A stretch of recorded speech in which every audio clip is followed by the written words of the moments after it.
I'm Katie Baker of Newsweek and the Daily Beast, and I have with me Senator Kirsten Gillibrand, our junior senator from New York State.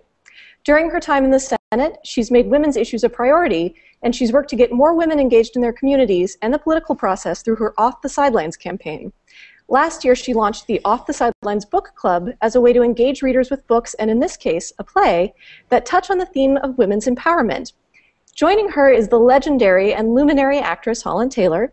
She's been nominated for 7 Emmys, appeared in films such as Legally Blonde, Romancing the Stone, and The Truman Show, and she's one of the finest Broadway performers of our time. She also wrote the one-woman show we're going to discuss tonight on the life of Texas's irrepressible former governor, Ann Richards. Ann premiered in Galveston, Texas, and has since toured San Antonio, Austin, Chicago, and Washington, D.C.'s Kennedy Center, before opening at Lincoln Center's Vivian Beaumont Theater, where it will run through early September. And finally, we have Amber Mostyn of Annie's List, a Texas organization that's working to get more female candidates up for election. Welcome, all of you, and now over to you, Kirsten. Well, welcome to our participants. It's so exciting. I think for those of you who have now read the play, and for the few of us who have seen the play, you know how incredible it is, and how the life of Ann Richards is really was not only a groundbreaking political history, but she really serves as a role model for many women in public service and many women who are trying to make a difference. So I'm incredibly grateful for our participation. I want to thank Holland specifically for your unbelievable work, your vision, and your performance. It's incredible. So we have a lot of questions for you about what made you write this play and what it's like to be Ann Richards. And I think all of you will really enjoy this conversation. I want to thank Amber for participating. For those of you not from Texas, Annie's List is one of the most powerful organizations, grassroots organizations, that empowers women to run for office. And Annie's List organizes women all across the state to care about these candidates, to fund these candidates, and to help them win. So Amber's going to talk about her experience, and she'll have a lot of input. And I want to thank you for hosting us. It's wonderful to have the Daily Beast be at the forefront of these issues time and time again. It makes a huge difference. It absolutely does. So, Senator, would you like to talk about what you thought about the play and maybe why you think it would be a good fit for Off the Sidelines? Well, I loved the play because I thought it brought a legendary icon to life in a way that is really eye-opening. And I liked it because it was so personal. You got to know her as a woman. You got to know her as a mother, as a wife, as a leader. And those personal stories, I think, certainly inspire me, but serve as a role model for women. And what Off the Sidelines fundamentally is about is a call to action to ask women to participate, asking them to have their voice be heard, asking them to vote, asking them to be advocates. And if they do want to serve publicly, to run for office, and then to support women who are running for office. So she's a great role model, and her story really can enlighten people and give them courage to fight for what they believe in. I'm going to ask Holland about a question from the audience. Is this going to be on this speaker? Yes, this is this speaker. Wow. So this is from Goldalee Katzinis Semmel. She says, "Thank you, Mrs. Taylor, for your inspiring creative expression and contribution in showcasing Ann Richards, another empowered and inspiring woman. I imagine that there were so many moments of inspiration for you as you researched, wrote, and now perform your play. Can you describe one for us?" I think the most critical one for me was the initial one. I'd been mourning her death, but from afar. I didn't know her. I'd met her once.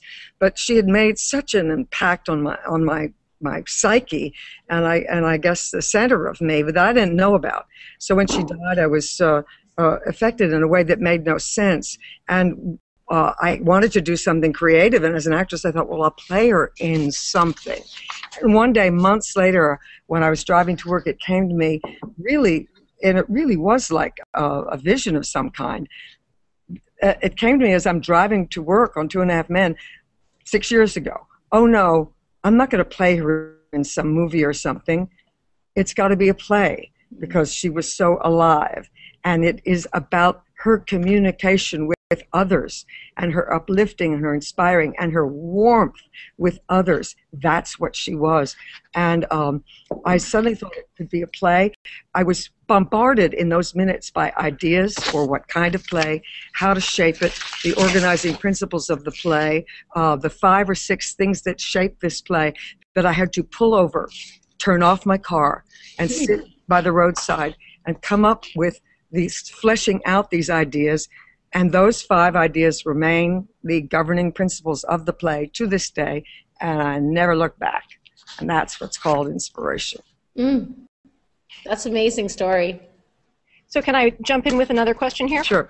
This is from Carolyn Connor. She says, as a native Texan, and Amber, you might be able to weigh in on this, as a native Texan who's lived in New York for many years, and having just seen this great performance, where did you get all those wonderful Texisms, those great expressions only a real Texan grows up with? I got them by hanging out with a lot of real Texans, like about an hour, 100 hours of film of Ann Richards, 4 or 5 hours of tape of her jam sessions with her speechwriter for 15 years. Many hours for the past 30 years with Liz Smith, who was a great friend of Ann's and also a dear friend of mine, and who is about as native Texan as you can get, and actually a little older than Ann. There's the generational, too. A lot of those expressions are very much women cut from that bolt. And actually, my Aunt Louise, who's from Philadelphia, has a few expressions that are in this play. She's long gone to her reward, but she was a similar personality to Anne, and some of her expressions found their way into the play because I know Anne would say, if she heard them, she'd say, oh, that's good, I'm going to use that. So I don't put anything in it that isn't correct. So one of the things I'd love for all of us to discuss is that one of the most powerful lines in the play to me was when Ann Richards says, you know, something to the effect of, I'm probably messing this up, but how could you think your life was just about you? No, it's not how could you think. She's urging people to participate more in their lives, and it doesn't mean public service necessarily or politics. In fact, what she wanted people to be was involved in anything, involved even in their own dreams, not to be just cut off. And so the part of the play where she says that, and the play is about 15% slices and slivers of actual things she said that are all in my head, and when I needed them in the shaping of the play, they would pop in, they would present themselves, and that is an actual line of hers. And I use it in a speech at the end where I'm encouraging people to participate in government in some way, even if very much on the sidelines or off the sidelines, if you will. And it ends with, you know, the government is the most pervasive institution in our lives. If you don't participate in some way, well, you're just letting other people make some big old decisions for you. And anyway, why should your life be just about you? And it's always a very I remember when you delivered that line the night I saw the play, and I thought, God, it was so powerful. But I really wanted to hear what Amber had to say about her perspective on being a Texan, being so involved with Annie's List, trying to carry on the torch that Ann Richards lit for so many. What's it like for you as a woman who's organizing other women today? Well, thank you, Senator. It really is just a wonderful reinvigoration and rebirth of sort of the Ann's spirit in Texas. You know, there's a lot of attention on Texas right now and on our political, on what's going on here politically. And it's just so wonderful. There's a documentary being made about Ann, and then for Miss Taylor to do her incredible play, which she brought here to Texas first, which we were all very happy and proud of her for doing. It's really, truly reinvigorated a lot of women in the political community here. It really has. And it's very important because when women vote, then women can make a difference in women's lives and in their families' lives, and that seems to be the real message of the play. The way Holland, I got chills when she delivered that line at the end, because that really seems to sum it up for me and my family as well, while we're involved, and for all the women of Annie's List, why they get involved in this. Your life is about more than just you. Maybe you should say what Annie's List is, Amber. I will, Holland. Annie's List is a Texas statewide organization, and our goal is to elect Democratic women to office, all from city offices to state offices. We helped elect our first gay mayor in Texas of Houston, Anise Parker, and we have an incredible track record. This is our 10th year anniversary. And over the last 10 years, we have elected and re-elected 22 women to public office. We're really looking. Well, I was at that event at your house. Yes, you were. Gathering. Yes, and wonderfully generous of you to come. Everybody still talks about you and your speech the next day at the luncheon. And in fact, I always tell everybody a funny story that I was getting ready to go do my speech. You were sitting next to me at the luncheon table, and they introduced me and told me to stand up and wave. So I stood up and very quickly just raised my hand and kind of waved. And I sat back down. And you leaned over to me and you said, "Darling, that was pathetic. If you're going to stand up, do it with purpose."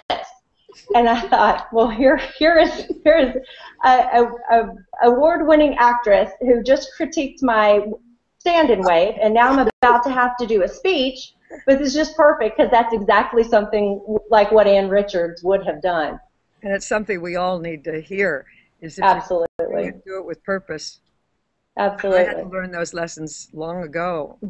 I'm a lot older than you. Remember that. By the minute. Well, I appreciate it, and hopefully I strode to the podium with purpose after that. You absolutely did.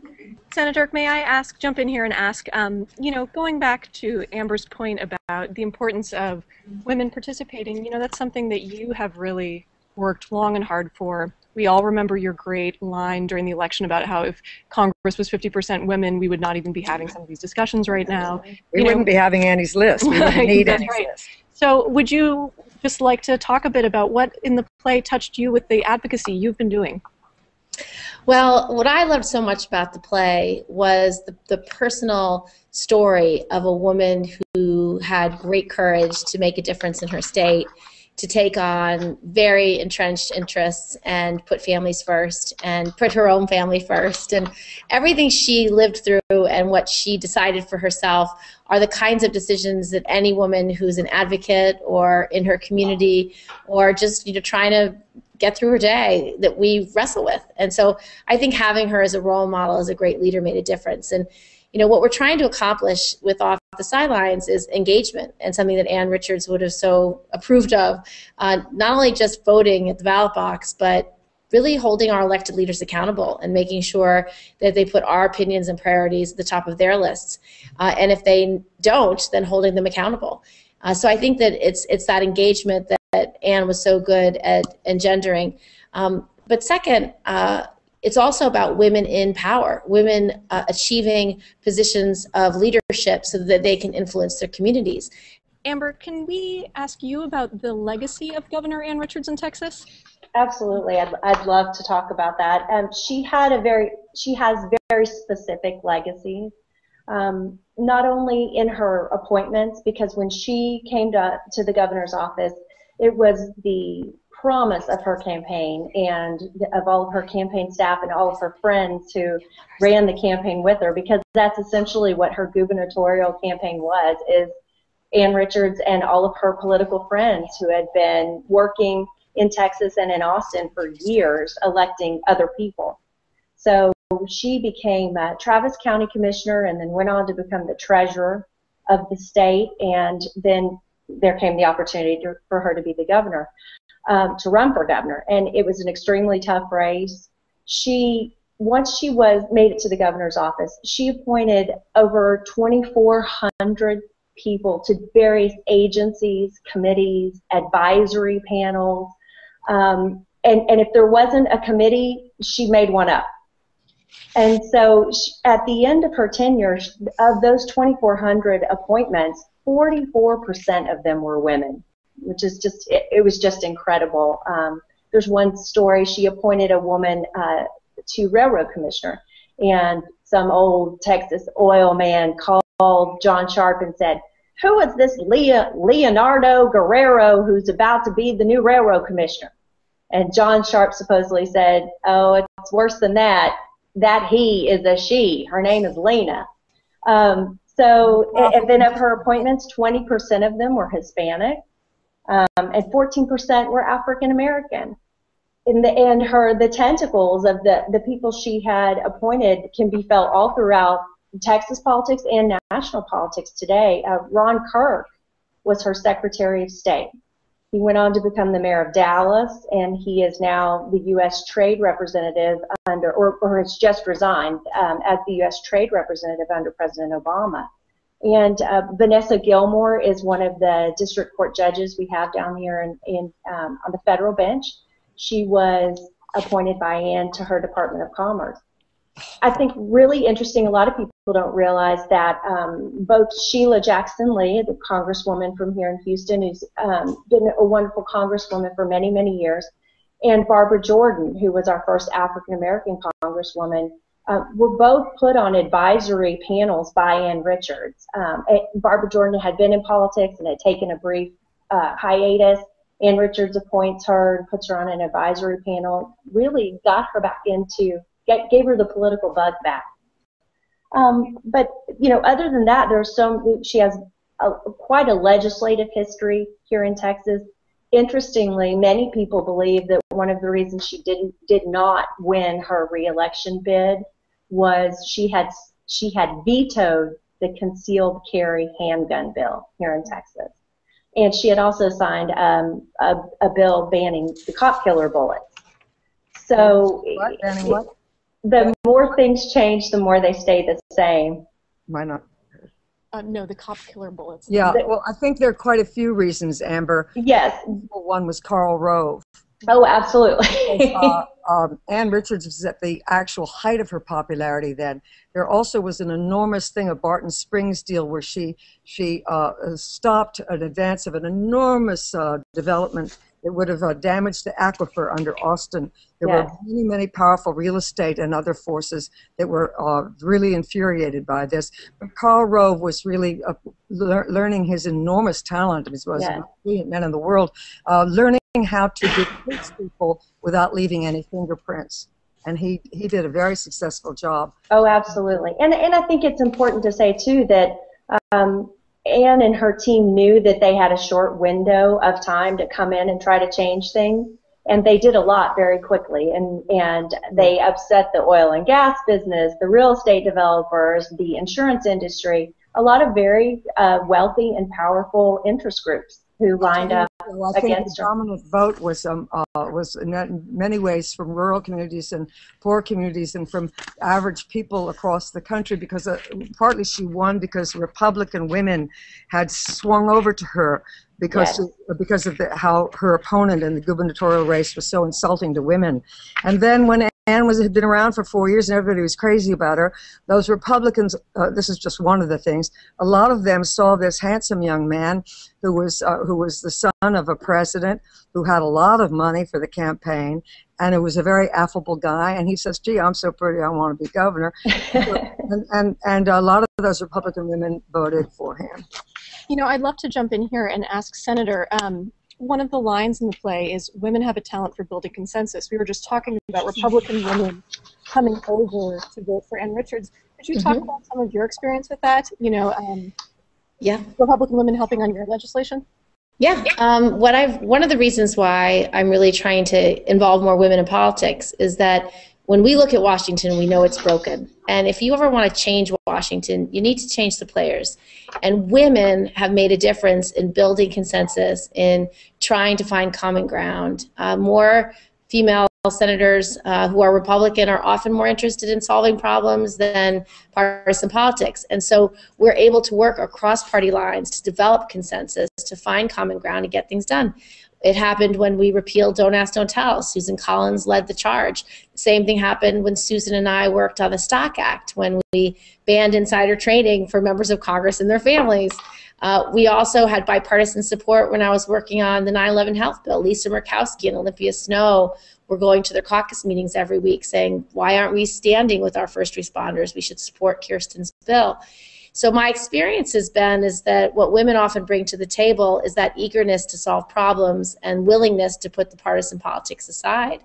So I'd like more women in Congress. And so I'm focused this election cycle on helping a few of my Senate colleagues who are up in red and purple states. Kay Hagan is running, Jean Shaheen is running, Mary Landrieu. They all come from tough states. And so we're going to try to raise them funds and make sure they come back to the Senate.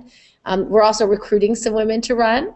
We have a number of women who are looking at races that we're hoping convince will run. We have a woman candidate who's looking at running against Mitch McConnell, and hopefully she'll decide to do that. We have another woman who might run in South Dakota, and I'm hoping she'll do that. And we have a candidate in Georgia. So I really want to see women in leadership because they can fix things in Washington by being that bipartisan consensus builder that we need. Women also have, in my experience, try harder to form personal friendships. We have a dinner every quarter of all the women senators, Democrats and Republicans. Kelly Ayotte is on a softball team with me that raises money for breast cancer. We try to do personal things to build those relationships so when we do need to work together, we have a basis to work from. In support of that, Senator, I'd like to point out that the line about consensus is something that Anne actually said.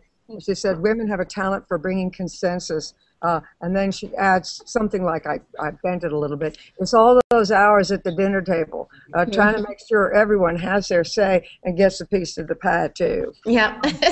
So that's the, sort of the background of it. And then, but also about what Senator says about her colleagues as friends. All of Anne's people, women that she had put in high appointments in her government, were her friends first. Long-time friends, and remained her friends. Some were not, but her friendships and her staff it was all, swirled together like a swirled cone, as it were. So now, correct me if I'm wrong here, but I believe Ann Richards was one of the few women asked to run after her husband had passed it up. Is that correct? Her husband was interested in being in politics? Her husband was approached by some people in the community who were politicos, who were all their good friends because they were a big political hangout and real party hangout too. And they said, well, David, he was a civil rights lawyer, and they wanted him to run for county commissioner, which has nothing to do with civil rights. It's an executive position like a small governor of a Travis County, which is an enormous county, very, very powerful job. And he said, no, I have my own fish to fry. I don't want to do that.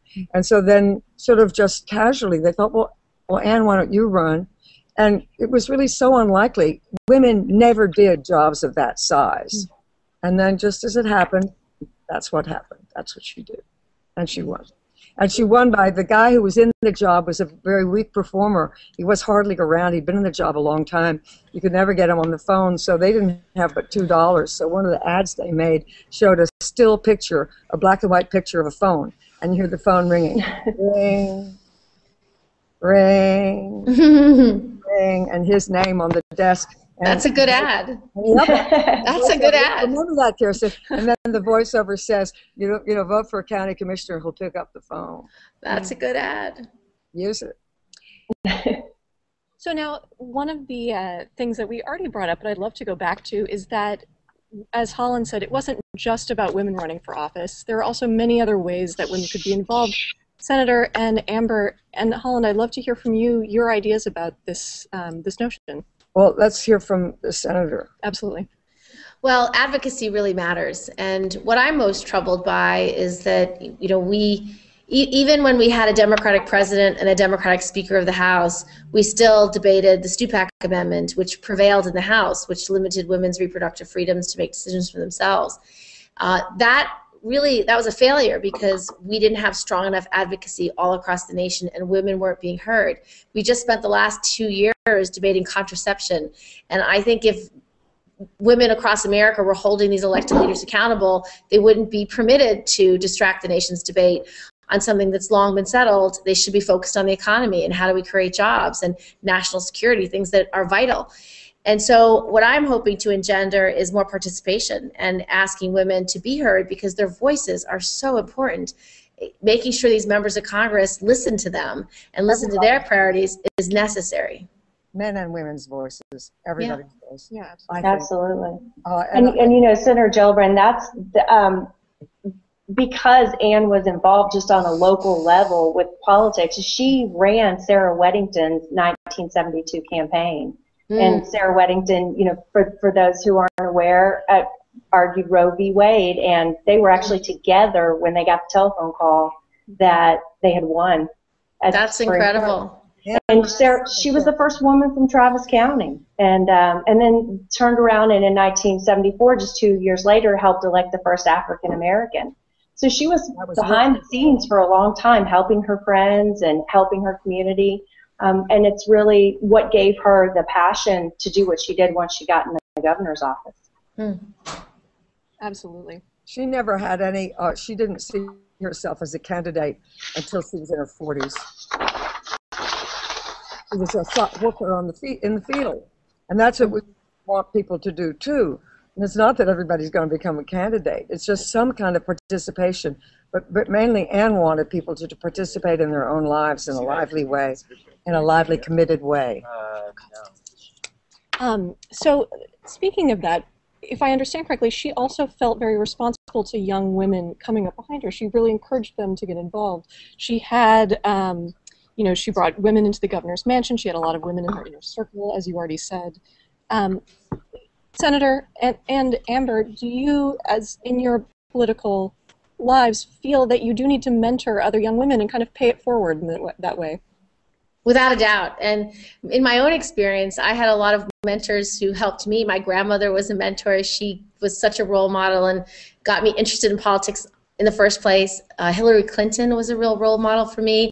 I remember when I was first thinking about running for office in 2005, she looked at my poll, gave me her advice, she came to events, she helped me raise money.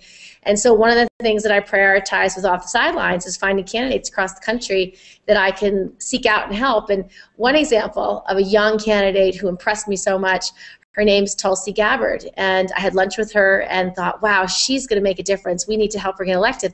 And she still had a primary, but I was so impressed. I got involved right away. We raised her money right away. Soon thereafter, other major groups got involved in her race, including Emily's List, and they helped her raise money. And now she's a force in Congress. She's already in leadership. She's a freshman Congress member, and she's in Democratic leadership. She's gonna make her own mark on this country, and I just think she's terrific. So I really do seek out candidates, new candidates, trying to help them get their first race, but also help them in the decision-making process. A lot of times, as women, as mothers, we often either doubt ourselves or wonder, how am I going to balance my family with my work life? And so I give them my own view about what I do and what works for me, and that often helps for someone to figure out, well, how could it work for me? And that kind of encouragement matters. That's got to be invaluable advice, Senator. I mean, that seems to be, there's, so many things that women worry about when they're trying to decide whether to jump in the ring. And when we're recruiting women at Annie's List, we have women who think, well, what's going to happen to me if this doesn't work out? And how tough is it going to get along the way? And if you look back at someone like Ann Richards' race, her race got really tough.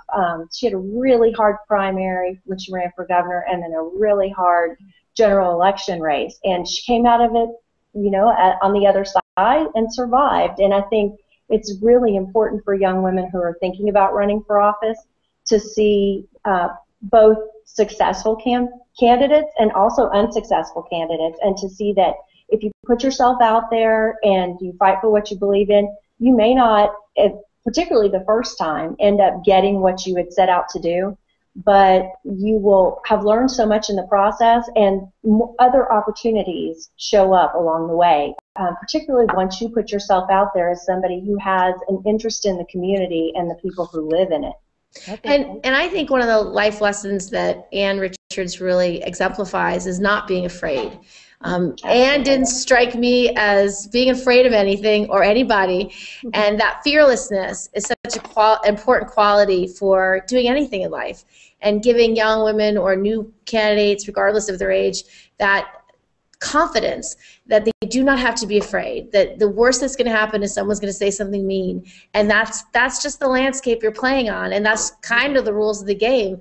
And if you begin to put it in that perspective and understand that by raising the level of the debate, by talking about issues that matter to you in your community, you're informing the debate, and that makes a difference in and of itself. That often empowers women to disregard any negativity they may hear or feel, because they're doing good work that makes a difference, that can help people. But she would say that regardless of what a person's impulse was, whether it was in politics or not. I mean, it's about responding to what's in your core. And if your core is that everything you've ever wanted to do was work with children and have your own children and work with children in a school or something, that was your core. She wanted people to feel their core and go for it all in. Holland, what do you think was Ann Richards' core? What was that core essence? Well, I think what she cared about most was children and old people as she was governor. And I know Betty Benson, who is the sister, or it might be Betsy, I think it's Betty, the sister of Lloyd Benson, was on the board of UT, and she was trying to push the governor to do this legislation for the university. You'll like this, Kirsten, Senator. And Anne finally said to her, you know, I'm not going to fight for that legislation. The implication means she had only a certain amount of gunpowder. Yeah. She had to reserve it for what she said. I'm going to work for old people, and I'm going to work for the kids. The guys girls and guys who are in university, they're going to be fine. But the old people and the children are who need me to do something, and that's what I'm going to do. I've put something like that in the play. I'd love to go back to this idea of fearlessness. Senator, how hard is it to be a political figure, and how hard was it for Ann Richards to have this kind of Teflon when people are criticizing your policies? And how much can you show vulnerability as a woman in politics?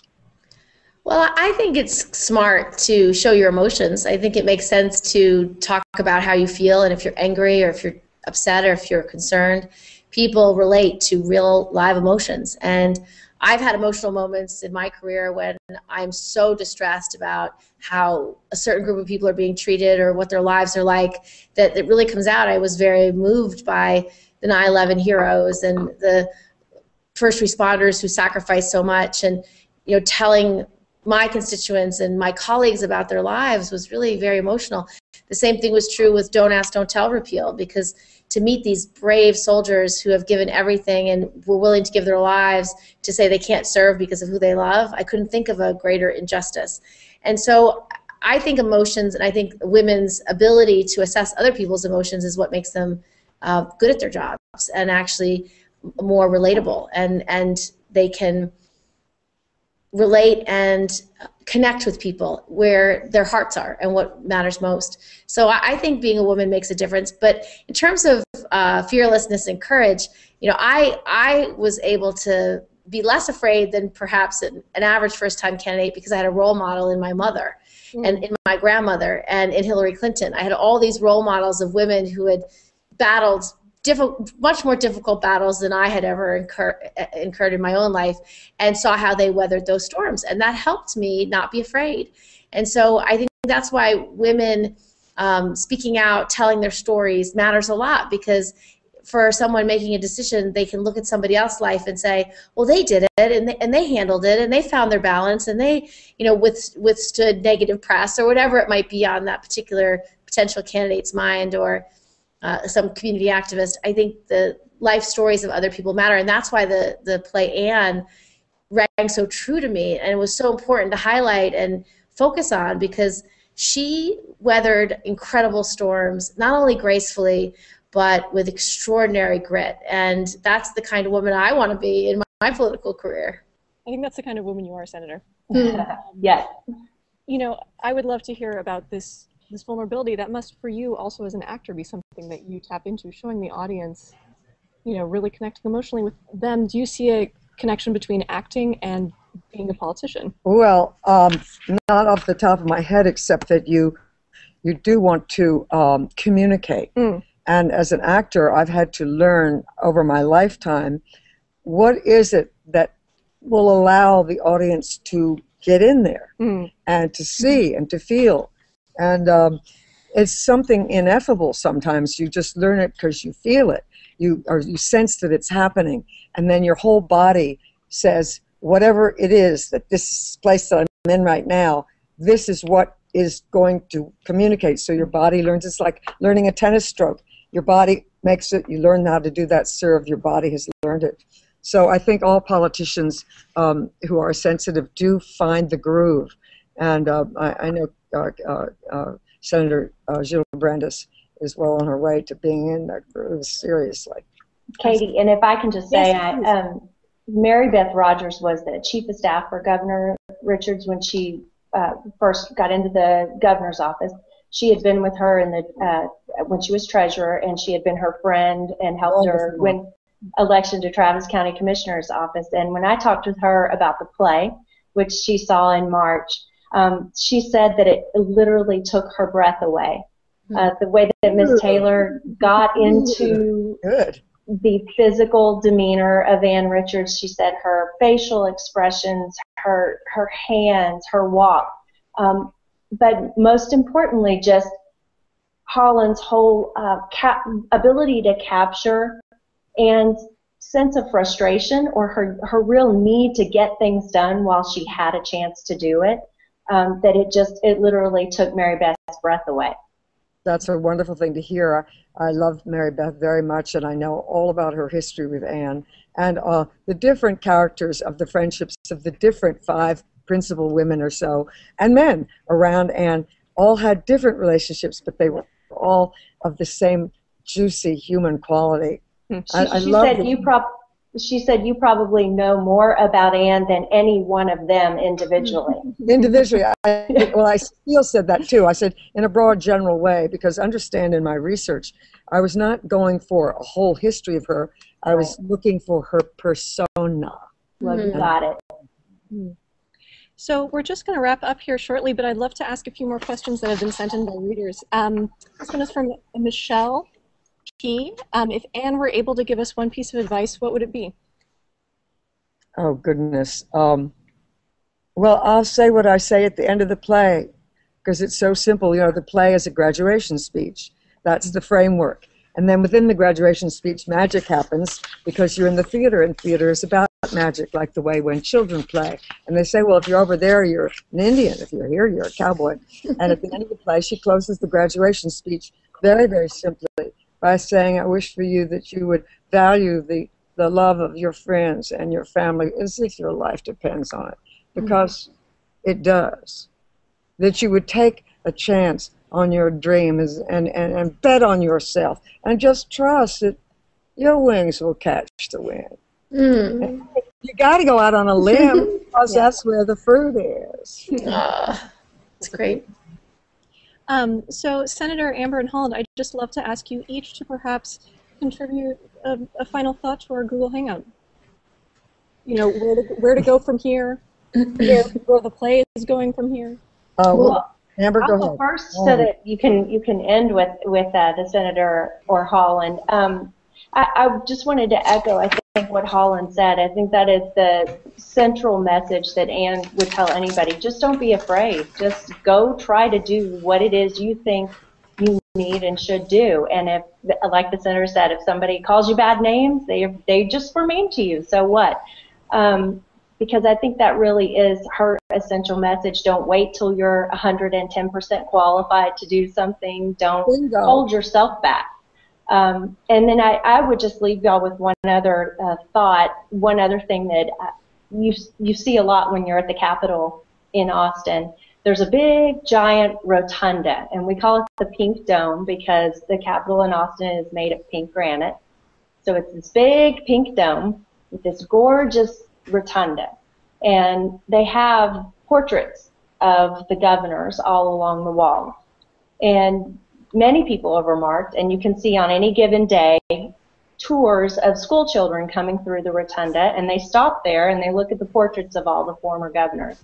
And you will invariably see a young girl who looks up at Ann Richards' portrait and says, oh, look, there's a girl. There's a girl. And I think one cannot begin to measure what type of impact that has on a state and the society.